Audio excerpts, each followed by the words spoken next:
Assalamualaikum warahmatullahi wabarakatuh dan selamat pagi kepada semua pelajar saya untuk subjek DMD 2013 Diesel Engine. Jadi hari ini kita akan masuk ke bab 3 iaitu Electronic Diesel Fuel Injection EDFI. Jadi kita akan lihat apakah yang dikatakan tentang EDFI ini.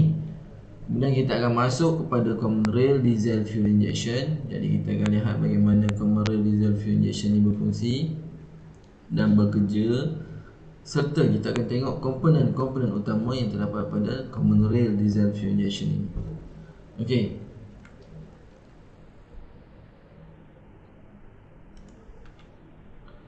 Okey, Electronic Diesel Fuel Injection. Apakah yang dikatakan tentang EDFI ini?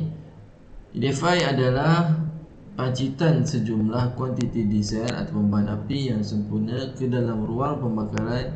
Ianya dikawal oleh sistem enjin diesel fuel injection, juga disebut Electronic Diesel Control EDC.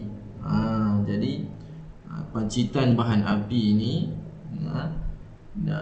sebagai contoh, jumlah dia, isi padu bahan api, timing bila bahan api itu dipancit dan tekanan bahan api itu dipancit, semua dikawal oleh sistem yang dikenali sebagai EDFI ataupun dikenali sebagai EDC. Dalam kenderaan diesel umumnya terdapat dua jenis EDC yang digunakan, iaitu jenis Distributor Injection Pump dan juga EDC Injection Inline Pump. Jadi ini merujuk kepada jenis pump ataupun supply pump yang digunakan dalam yang kebanyakannya digunakan dalam kenderaan diesel lah. Okey, jadi EDC ini terbahagi kepada beberapa kumpulan komponen utama, iaitu electronic sensors, actuators atau solenoid, dan juga ECM, Electronic Control Module, ataupun ECU, Electronic Control Unit. Jadi sensor berfungsi untuk mengesan keadaan dan perubahan semasa beroperasi. Jadi sensor ini dia mendapatkan data daripada enjin yang sedang beroperasi. Pelbagai jenis input secara fizikal akan ditukar kepada isyarat elektrikal sebagai output. Jadi sensor sini dia menukarkan isyarat secara fizikal, input secara fizikal ditukar kepada isyarat elektronik ataupun elektrikal, dihantar kepada ECU. Kemudian apabila ECU ini merupakan kawalan microprocessor yang memproses data dan informasi daripada pelbagai sensor atau penderia yang telah diprogramkan melalui software untuk menukar isyarat output elektrikal kepada actuators dan solenoid. Jadi apabila ECU ini mendapat input daripada electronic sensors ini, dia akan memproses data tersebut dan menghantar output kepada actuators ataupun solenoid, menghantar isyarat elektrikal. Isyarat elektrikal kepada actuators atau solenoid, dan actuators dan solenoid ini akan menghasilkan pergerakan kawalan mekanikal. Sebagai contoh, memancitkan bahan api pada injektor lah. Okey, kawalan secara elektronik bagi diesel fuel injection pump seperti jenis distributor memerlukan beberapa jenis sensor, ECU dan actuator. Jadi inilah yang dikatakan tentang EDFI, bermakna ia menggunakan kawalan secara elektronik. Tidak seperti yang sebelum ini, yang konvensional menggunakan kawalan mekanikal.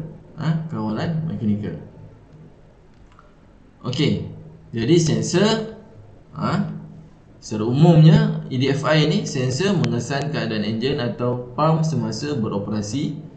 ECU menerima isyarat masuk atau input daripada sensor, kemudian menganalisa dan mengawal isyarat output yang akan keluar dalam beberapa faktor seperti timing, isi padu dan tekanan. Macam saya cakap tadi lah. Jadi dia akan menentukan berapa jumlah bahan api, isi padu bahan api, dan juga tekanan yang diperlukan pada masa itu. dan juga timing, bila mana dia nak bagi dulu, bila dia nak pancitkan bahan api ni. Dengan itu, actuator akan mengawal kuantiti pancitan, timing pancitan berdasarkan isyarat yang dihantar kepada ECU. Jadi kalau kita tengok pada gambar rajah di bawah ni, ECU ini nampak ni, ni ECU dan input signal dia adalah nampak ni, accelerator sensor, sensor pecutan, sensor engine speed, dan pelbagai lagi jenis sensor-sensor yang memberi input kepada ECU. ECU pun menerima input tersebut dan menukarkan dalam isyarat elektrik kepada control output. Apa dia control output? Fuel injection timing, bila solenoid akan dibuka untuk dipancitkan, kemudian jumlah bahan api yang akan dipancitkan, fuel injection pressure control, tekanan bahan api ketika dipancitkan, berapa jumlah tekanan bahan api, fuel injection rate control. Ini ditukarkan kepada output-output ni lah. Ini semua yang output-output yang dikawal oleh ECU tadi. Okey, kita akan masuk kepada sistem common rail. Sistem common rail pada dasarnya sama dengan sistem konvensional yang memancitkan bahan api bertekanan tinggi, namun pada common rail timing injection tidak lagi ditentukan secara mekanikal di high pressure pump. Ianya dikawal secara elektronik. Pada sistem ini, high pressure pump hanya berfungsi menaikkan tekanan bahan api dan dihantar kepada fuel rail. Jadi seperti gambar rajah yang awak lihat kat bawah ni, ini adalah sistem common rail. Inilah yang dikatakan tentang sistem common rail. Sistem common rail terdapat satu pipe, terdapat satu pipe yang dinamakan common rail. Pipe ini berfungsi menyimpan tekanan bahan api bertekanan tinggi yang dihasilkan oleh supply pump. Jadi bila supply pump menghasilkan tekanan tinggi, bahan api tadi yang bertekanan tinggi tadi akan disimpan di dalam common rail ni, ataupun pipe ni tadi, pipe bertekanan tinggi. Jadi sebelum dihantar kepada injektor, injektor ini pula dikawal oleh ECU dan juga solenoid. Awak tengok kat sini. Jadi bila ECU menghantar isyarat kepada solenoid, maka bahan api akan dipancitkan ke dalam kebuk pembakaran. Kalau awak tengok sini, kelebihannya adalah bahan api bertekanan tinggi sentiasa ada untuk dihantar kepada, contoh ada 4 silinder, 4 injektor lah, standby je bahan api bertekanan tinggi. Itulah lebihnya daripada sistem EDFI yang biasa, iaitu Electronic Diesel Fuel Injection, yang mana EDFI dia tak ada common rail ni, dia tak ada pipe common rail ni. Dia terus direct daripada pump ni terus ke injektor. Injektor tetap juga dikawal oleh ECU dan juga solenoid. Manakala pump dia pula ada dua jenis, iaitu inline dan juga distributor. Manakala kalau jenis konvensional pula, of course lah tak ada common rail ni. Injektor ni pun bukan dikawal oleh ECU dan juga solenoid, ianya dikawal oleh secara mekanikal. Dikawal secara mekanikal melalui timing. Timing iaitu camshaft tadi, camshaft daripada FIP, fuel injection pump. Manakala isi padu pula, jenis konvensional ni, jumlah bahan api yang dipancitkan dikawal oleh governor yang terdapat pada FIP. Itu beza dia, 3 jenis tadi. Jenis konvensional menggunakan kuasa mekanikal semata-mata, manakala jenis EDFI dan juga common rail menggunakan mekanikal dan juga ECU menggunakan elektronik, menggunakan mekanikal dan juga gabungan mekanikal elektronik.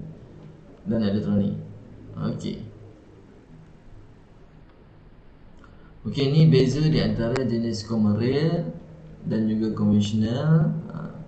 Awak boleh tengoklah, common rail ni konvensional. Jadi isi padu pancitan dikawal oleh ECU bagi common rail, manakala jenis konvensional dikawal oleh governor Injection timing pula dikawal oleh ECU bagi jenis commercial, manakala bagi jenis konvensional dikawal oleh timing. Kita setkan timing, kita wujudkan timing pada cam yang akan bergabung kuasa dengan yang mendapatkan kuasa putaran daripada enjin. Injection pressure pula ditentukan oleh supply pump, suction control valve ni. Ini akan dikawal oleh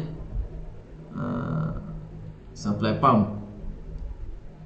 Manakala untuk jenis konvensional mengikut rotational speed dan kuantiti pancitan. Okey, manakala pressurization, tekanan bahan api, siapa yang hasilkan? Supply pump yang hasilkan untuk jenis commercial. Manakala kalau jenis konvensional ni FIP lah, fuel injection pump atau pump lah. Agihan tekanan, diagihkan oleh daripada commercial ni. Kalau jenis commercial lah, agihan tekanan. Manakala jenis konvensional ni pump yang mengagihkan tekanan.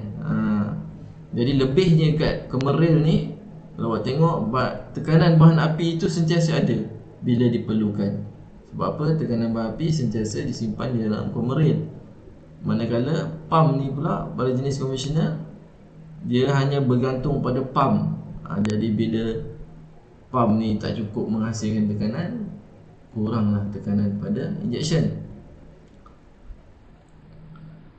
Injection pressure 160 megapascal, manakala jenis konvensional 15 megapascal. Jauh beza injection pressure tu. Sebab apa? Sebab adanya commercial ni. Okey, seterusnya.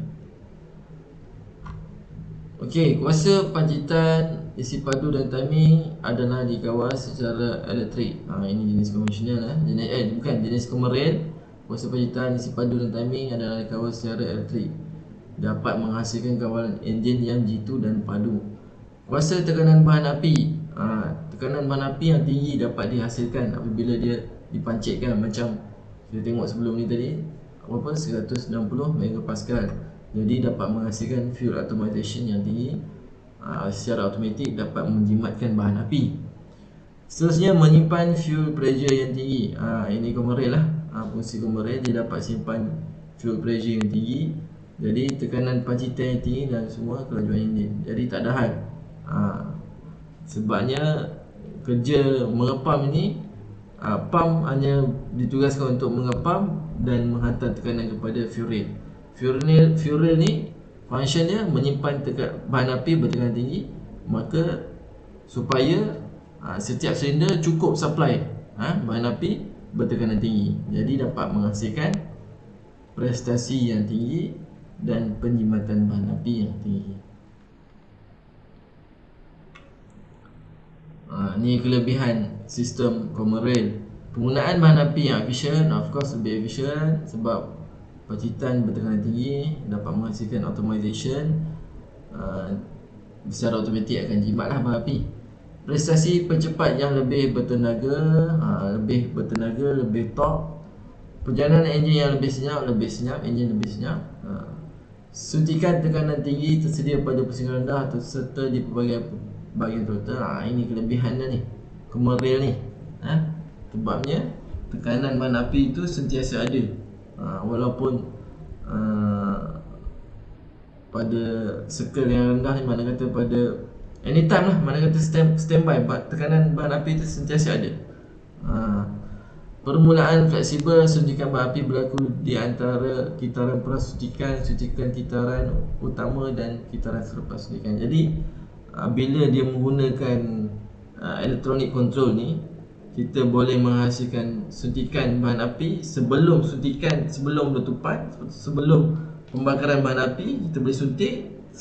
Ketika pembakaran bahan api berlaku, kita boleh suntik, dan juga selepas pembakaran bahan api pun kita boleh suntik dalam kebu pembakaran. Itu lebihnya bila kita menggunakan ECU, electronic control unit ni. Anytime kita boleh menghasilkan kita dapat menjimatkan bahan api itu yang penting. Mempunyai potensi yang tinggi dalam pembangunan teknologi proses pembangunan diesel di masa depan. Exhaust gas selepas sistem rawatan boleh disepadukan secara optimum. Jadi sebelum ni kalau kita tengok kalau jadi lori-lori lama tu semua menghasilkan asap hitam kan. Kalau Hilux yang jadi baru sekarang ni, Comaral, kita jarang nampak dia menghasilkan asap hitam kan. Okey, seperti yang awak lihat pada gambar rajah ni, ini adalah sistem Comaral seperti saya ceritakan tadi. Jadi kat sini adanya tangki bahan api akan disedut dan akan melalui penapis bahan api yang akan menapis kotoran dan juga air lah. Kemudian akan masuk ke dalam supply pump, high pressure supply pump. Pada sini terdapatnya suction control valve ataupun SCV valve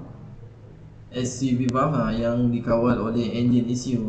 Engine ECU bahan api yang bertekanan tadi akan masuk ke dalam Comaral dan disimpan dalam Comaral sebelum dihantar kepada injektor. Injektor pula akan dikawal oleh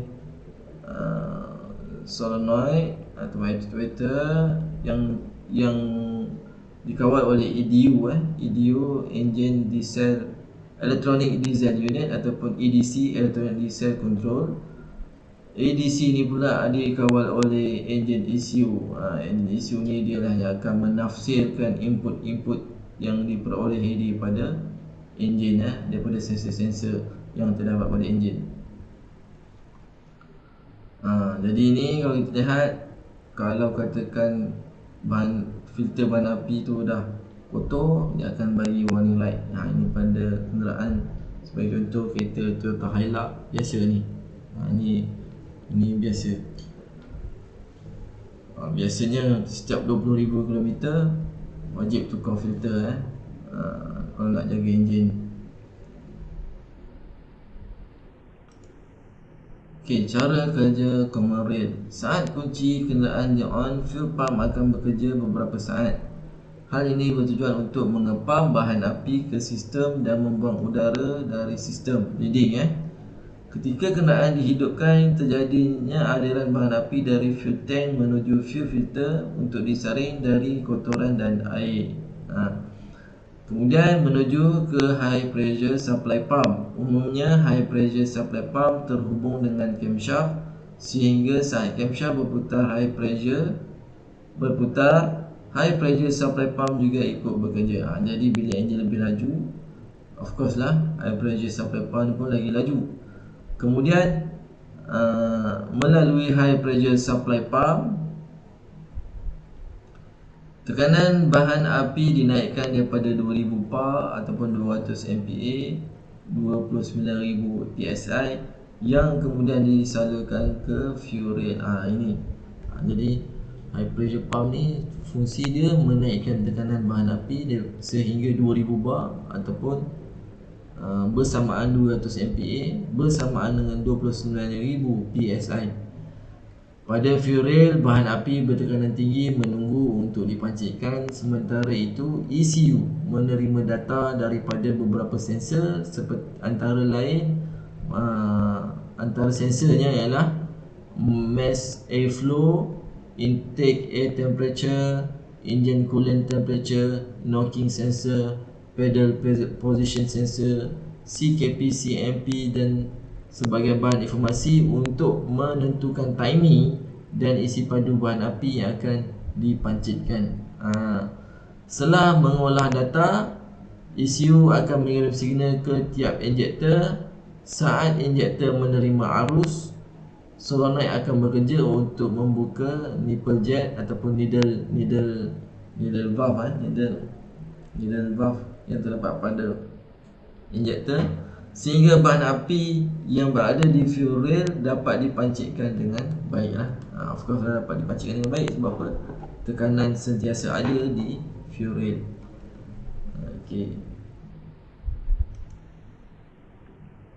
Jadi kita akan lihat komponen-komponen utama yang terdapat pada Comaral diesel fuel injection. First sekali adalah fuel tank, water separator dan fuel filter. Bahan api di sel biasanya diambil dari tangki bahan api oleh pam berasingan dipanggil feed pump dan menghantar bahan api ke pam suntikan. Antara tangki bahan api dan pam lift ataupun feed pump ni tadi terdapat penapis bahan api berfungsi memisahkan air daripada bahan api. Air lebih berat daripada bahan api di sel dan tenggelam ke bahagian bawah pemisah. Sebahagian daripada rutin biasa penyelenggaraan pada kereta air dan api dengan enjin diesel adalah untuk membuang air pada penapis. Jadi ini rutin biasa maintenance. Biasanya kita kena buang air dulu. Kita buka drain plug, buang air dulu. Apungan ataupun float selalunya digunakan di dalam pemisah yang disambungkan kepada lampu ambaran pada dash yang menyala jika air mencapai tahap yang diperlukan untuk dibuang. Jadi terdapatnya sensor bila je lah tak biasa tak buat maintenance, air pun penuh, jadi terdapatnya sensor yang detect kalau air tu dah penuh perlu dibuang lah. Water separator selalunya merupakan sebahagian daripada penapis bahan api. Jadi dia duduk sekali dengan penapis bahan api. Penapis bahan api. Okey, ni contoh penapis bahan api. Penapis bahan api.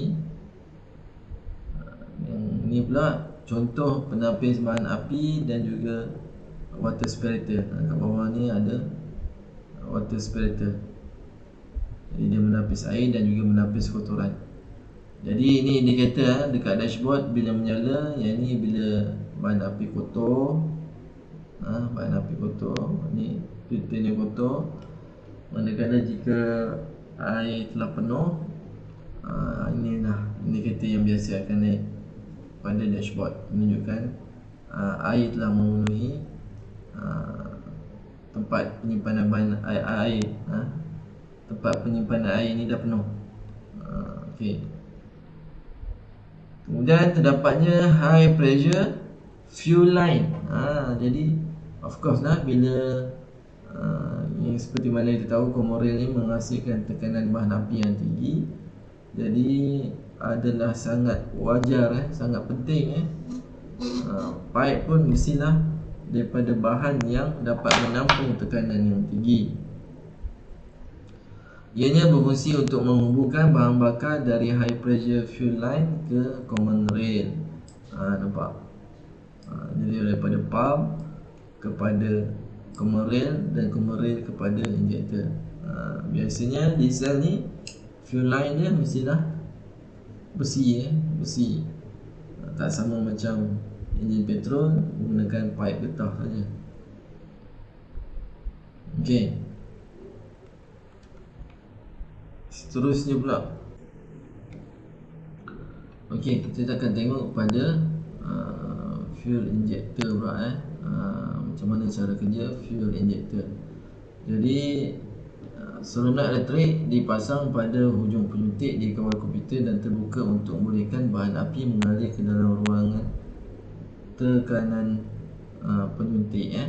Jadi solenoid bila diaktifkan, dia hantar signal daripada ECU untuk diaktifkan, maka pilot needle ini akan terangkat naik, menyebabkan bahan api yang sentiasa memenuhi ruangan ni, ruangan ini dan juga ruangan ini, menyebabkan tekanan di bahagian ini menjadi rendah. Automatik nozzle needle ni akan terangkat naik disebabkan tekanan bahan api yang tinggi daripada rail, daripada high pressure connection ni, nampak ni. Apabila nozzle needle terangkat, maka terpancitlah bahan api keluar ke dalam kebakaran. Bahan api mengalir ke bawah melalui laluan bahan api dalam badan penyuntik dan ke dalam ruangan tekanan. Jadi bahan api sentiasa akan memenuhi ruangan bawah ni dan juga ruangan tekanan kat sini. Tekanan bahan api yang tinggi dalam ruang tekanan memaksa needle valve bergerak ke atas memanfaatkan needle valve spring dan memaksa needle valve terbuka. Jadi apabila tekanan tadi melebihi tekanan yang berada di atas ni, menyebabkan spring terangkat melawan tekanan spring. Jadi automatik bahan api terpancit keluarlah.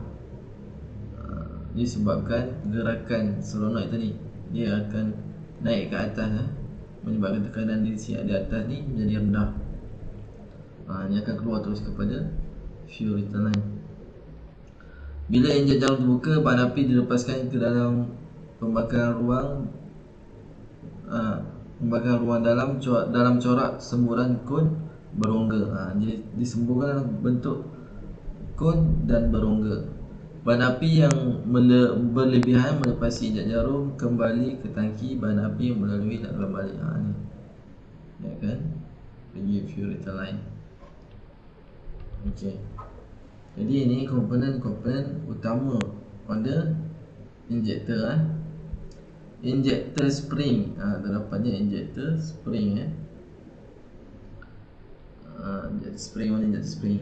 Ni injektor spring ataupun needle spring tadi. Needle spring. Nombor 2 merujuk kepada valve timing space. Kat sini adanya valve timing space. Return restrictor nombor 3. Return restrictor, dia ada penyekat tadi yang macam bentuk bola tadi. Solenoid valve armature, ini adalah solenoid dia yang bergerak ke atas ke bawah. Fuel return line nombor 5. Fuel return line mana? Fuel return line, okey ni fuel return line. Nombor 6 electrical connection solenoid valve. Ini kalau kita tengok pada injektor yang baru adanya electrical connection solenoid valve. Nombor 7 solenoid valve fuel supply. Nombor 8 fuel supply daripada high pressure rail. Nombor 9 valve ball. Nombor 10 feed restrictor. Nombor 11 valve timing piston. Nombor 12 nozzle intake duct. Nombor 13 chamber volume dan injector needle. Injektor berfungsi untuk memancitkan bahan bakar ke dalam ruang bakar dalam bentuk kabut. Bagaimana injektor bekerja? Injektor akan bekerja membuka apabila diperintahkan oleh ECU enjin control unit. Perintah tersebut merupakan signal elektrik. Tekanan bahan api yang disuntik boleh mencapai sehingga 220 MPa ataupun 32,000 PSI. Agak faham lah macam mana injektor bekerja. Okey, kemudian terdapatnya rail. Ini adalah komponen yang paling utama pada common rail. Tak dinamakan common rail, merupakan satu pipe yang menyimpan bahan bakar bertekanan tinggi yang dihasilkan oleh pump tekanan tinggi sebelum dihantar ke injektor. Fuel rail bekerja memastikan tekanan bahan bakar di dalamnya dalam keadaan bertekanan tinggi dan konstan. Oleh itu, di hujung fuel rail terdapat fuel pressure sensor yang membaca tekanan bahan api terdapat di dalam fuel rail. Jika tekanan berkurang, isyarat akan dihantar ke ECU dan seterusnya mengaktifkan pump tekanan tinggi. Ini dia. Tekanan dalam fuel rail adalah maksimum 220 MPa, 32,000 PSI, minimum 50 MPa, 7,250 PSI. Terdapat juga fuel pressure limiter yang memastikan tekanan bahan bakar sentiasa dan konstan. Ini pressure limiter ni, dia memastikan tekanan tak lebih daripada yang sepatutnya lah. Okey, awalnya ini adalah gambar rajah common rail. kamera rail yang terdapat pada enjin. Jadi yang merah ni adalah bahan api daripada supply pump. Jadi bahan api bertekanan tinggi tadi duduk dalam rail sebelum dihantar kepada injektor. Yang kuning ni dihantar kepada injektor lah. Yang biru ni dia return kepada fuel tank Jadi di hujung kamera ni terdapat pressure limiter dan juga fuel pressure sensor. Jadi fuel pressure sensor ni macam ni bentuk dia. Tengok kamera fuel pressure sensor. Jadi apabila tekanan pada 190 MPa tekanan dalam rail ni tadi, dia akan menghasilkan output characteristic 4.04 volt. Jadi ni info yang akan dihantar kepada ECU, menentukan sama ada tekanan dalam rail ni tinggi ataupun rendah. Jadi bila pada tekanan pada 90 MPa saja, volt yang dihasilkan 2.44 volt. Jadi ini adalah pengiraan ataupun contoh enjin ECU mendapatkan info daripada crankshaft position sensor, accelerator pedal position sensor dan juga daripada fuel pressure. Nampak ni tekanan bahan api yang terdapat pada rail. Dia akan bagi dalam bentuk ni lah tadi, dalam bentuk volt. Kemudian bila dia dah calculate, ECU dah calculate, okey ni bahan api kurang, jadi dia akan hantar signal kepada suction control valve untuk menambah isi padu bahan api di dalam fuel rail. Contoh. Jadi apabila pump pun mengepamlah bahan api daripada jumlah isi padu yang ditentukan oleh SCV tadi masuk ke dalam fuel rail dan dah hantar kepada injektor. Ni yang awak tengok, fuel pressure ni, fuel pressure sensor ni memainkan peranan yang penting. Ia menentukan sama ada pressure di dalam rail ni pressure dalam rail ni tadi mencukupi ataupun tidak mencukupi. Okey, seterusnya supply pump. Supply pump, high pressure supply pump. Jadi dalam kamera rail, supply pump ni adalah benda yang penting lah. Sangat penting. Dialah yang menghasilkan tekanan dalam bahan api. Ia berfungsi menghasilkan bahan api bertekanan tinggi dan menghantar bahan api yang bertekanan tinggi tadi ke fuel rail. High pressure supply pump dalam prosesnya menggunakan putaran daripada enjin dalam menghasilkan tekanan bahan api yang tinggi. Pada pump terdapat suction control valve dan sensor fuel temperature. Suction control valve berfungsi mengawal isi padu output pump bagi mengawal kuasa tekanan bahan api. Isyarat diterima daripada ECU mengawal bukaan valve untuk suction control valve. Jadi pump ini, high pressure pump ini terdapat dua fungsi. Dia menghasilkan bahan api bertekanan tinggi dan juga menghantar bahan api tadi yang bertekanan tinggi tadi masuk ke fuel rail. Itu fungsi dia, dua fungsi dia. Selain itu dia juga mengawal isi padu output pump. Ia dikawal oleh suction control valve ataupun SCV valve. SCV valve ini pula dikawal oleh ECU. Jadi kalau awak tengok dalam gambar rajah ni, minyak masuk, bahan api masuk ke dalam fuel pump ni ataupun supply pump tadi. Daripada feed pump ni, feed pump mengepam bahan api dan dihantar masuk ke dalam suction control valve. Suction control valve akan menentukan berapa jumlah isi padu bahan api yang perlu dipump. Setelah pada itu dia akan masuk dan akan dipump oleh dalam ni ada pump, ada plunger yang akan mengepam bahan api dan seterusnya dihantar kepada rail, kepada outlet rail. Ini rupanya kalau pada enjin. bahan pump tadi, suction control valve nampak ni,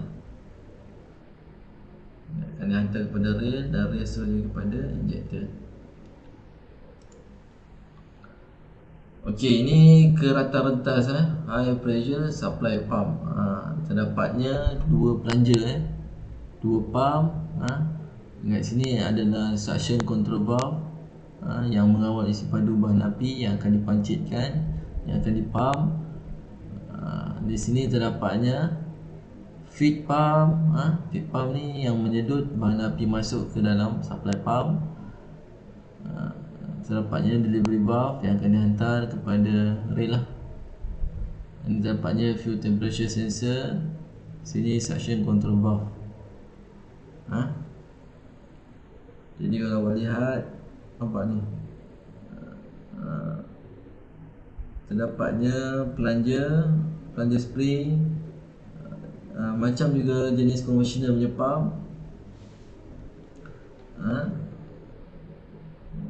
Dia akan mengepam bahan api, menghasilkan tekanan bahan api. Ada dua plunger. Okey, ini gambar rajah macam mana supply pump ini bekerja. Jadi suction control valve, ini kita panggil plunger A dan plunger B. Okey, position plunger A sekarang adalah suction.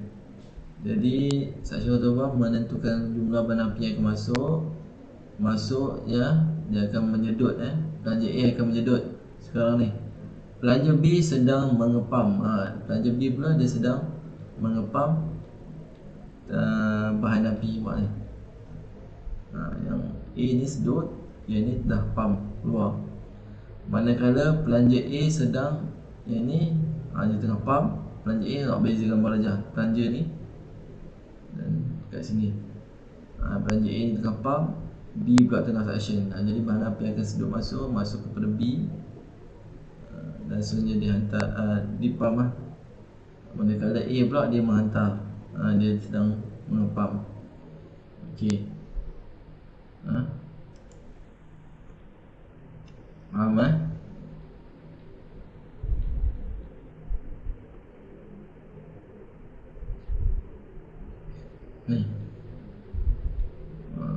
Tengok kat sini, plunger B sedut, plunger B sedang mengepam, plunger A sedang menyedut. Nampak plunger kat sini, dia berbeza Yang ni plunger A sedang pumping, plunger B sedang menyedut. Beza dia. Okey, fuel injector control module. Apakah yang dikatakan tentang fuel injector control module? Jadi fuel injector control module ni adalah sensor yang mengawal pergerakan injektor ni. Jadi kawalan elektronik dalam sistem pencitraan bahan api elektronik dipacu oleh beberapa gabungan komponen seperti sensor, ECU dan actuator. Sensor berfungsi membekalkan unit kawalan ataupun ECU dengan maklumat mengenai kenderaan semasa kenderaan sedang beroperasi. Unit kawalan ataupun ECU menilai maklumat dan menghantar isyarat kepada actuator untuk mengawal kuantiti bahan api yang dipancitkan masuk ke dalam silinder atau ruang pembakaran. Jadi kalau awak tengok kat sini enjin ECU dia menerima input daripada kenderaan dalam cerita, dan menghantar output kepada EDU lah yang ataupun EDC tadi menghantar isyarat kepada solenoid injector. Okey. Jadi maklumat-maklumat komponen dalam sistem ADC bagi Bosch BE. Jadi maklumat yang biasa ini yang common yang diproses oleh ECU sebelum dihantar kepada ADC. Okey, sebagai contoh, satu adalah accelerator position sensor, battery, crankshaft position sensor, EDC control unit, engine coolant temperature, exhaust gas recirculation, EGR, solenoid, fuel filter, fuel injection pump, fuel injector, fuel tank, glow plug relay, glow plug warning lamp, injection switch, malfunction indicator lamp, mass airflow sensor, vehicle speed sensor, VSS. Jadi kita akan tengok satu-satu, tak semualah kita tengok. Fungsi dan maklumat electronic diesel control, EDC. First sekali, accelerator position, APP sensor. Sensor APP boleh terdiri daripada potential meter, isyarat daripada APP sensor yang digunakan oleh ECM ataupun ECU untuk menentukan kedudukan accelerator dengan tepat. Jadi fungsi dia ni, kita nak tahu kat mana apa pemandu tekan minyak atau kat mana. Jadi ECU perlukan data ni supaya dia boleh menghantar bahan api, sama ada dibagi lebih ataupun dibagi kurang lah. Okey, seterusnya crankshaft position sensor. Sensor ini sebahagiannya mengandungi magnet kekal dan tersimpan di dalam teras besi lembut dan sebahagiannya dalam bidang field winding. Ujung sensor ini diletakkan berdekatan dengan flywheel, seperti gigi atau pin pada trigger wheel. Pada sensor berubah kepada badan magnet, seterusnya mendorong isyarat voltage yang dihantar kepada engine control module ataupun ECU. Jadi macam ABS punya sensor lah, lebih kurang. Letakkan pada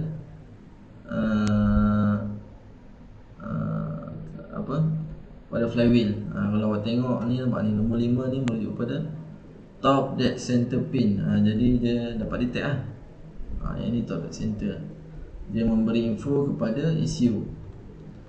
Kemudian EDC, engine diesel electronic diesel control unit, berfungsi sebagai mengawal kuantiti suntikan dengan menghantar isyarat kawalan kepada kuantiti adjuster, mengira permulaan kuasa pancitan dan bergantung kepada beberapa faktor seperti engine speed sensor, coolant temperature sensor atau needle lift sensor, mengawal tekanan dan exhaust gas sekitaran semula, mengawal sistem glow plug dan auxiliary heater, mengawal sistem cruise control. Ini EDC.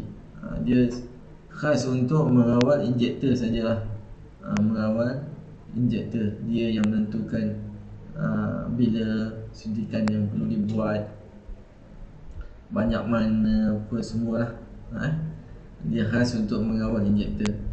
Jadi engine coolant temperature pula. Ini engine coolant temperature sensor. Engine coolant sensor direndam dalam penyejuk dan perubahan rintangan berkadaran dengan perubahan engine coolant temperature.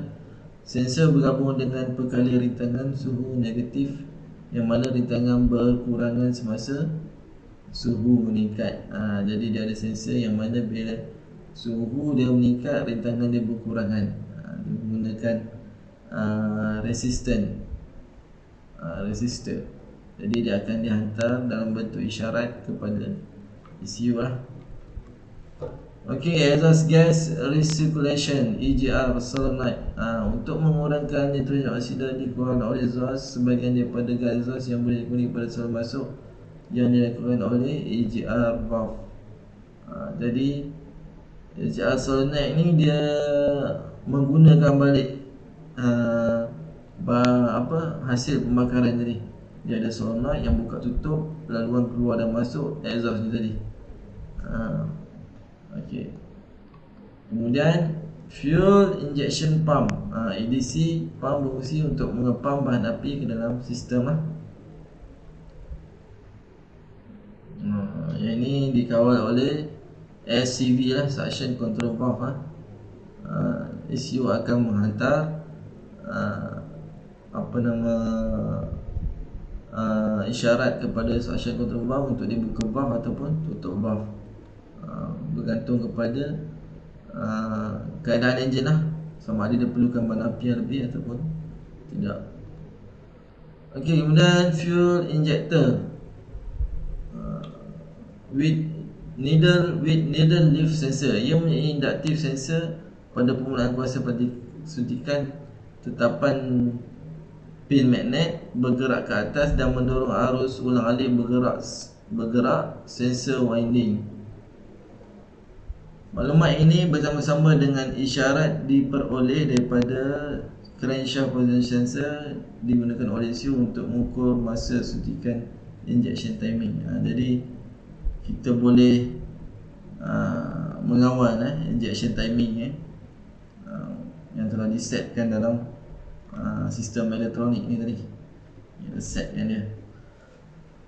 Jadi mass airflow sensor pula, ia letakkan di antara penapis udara dan pancarongga pengambilan. Ianya berfungsi untuk mengukur lisium udara bersih yang masuk ke dalam enjin. Lisium udara ini digunakan untuk mengira julat exhaust gas recirculation dan kuantiti suntikan yang dibenarkan. Jadi mass airflow sensor ni juga berfungsi, dia nak tahu kuantiti udara yang masuk. Jadi dia akan tentukan suntikan yang terbaik lah. Dan juga EGR tadi, dia menggerakkan, dia menghantar info kepada ECU, input pada ECU. ECU akan menggerakkan solenoid EGR ni tadi, sama ada dia nak guna balik exhaust gas ni tadi ataupun dia nak release habis, nak buang habis. Jadi dengan adanya EGR ni, kurangnya asap hitam, kalau kita tengok kurang asap hitam sebab dia guna balik gas yang digunakan, yang terhasil. Kemudian adanya vehicle speed sensor, berfungsi untuk mengukur kelajuan kenderaan dan menghantar maklumat kepada ECU, speedometer dan powertrain control module. Okey, jadi itulah di antara komponen-komponen atau sensor-sensor yang digunakan dalam memancitkan bahan api pada enjin diesel ni untuk jenis common rail. Itu di antara komponen-komponen. Jadi awak boleh tengok video lah lepas pada ni, boleh tengok video, kita akan lihat video apakah yang dikatakan tentang common rail ini ataupun EDFI. Okey, terima kasih.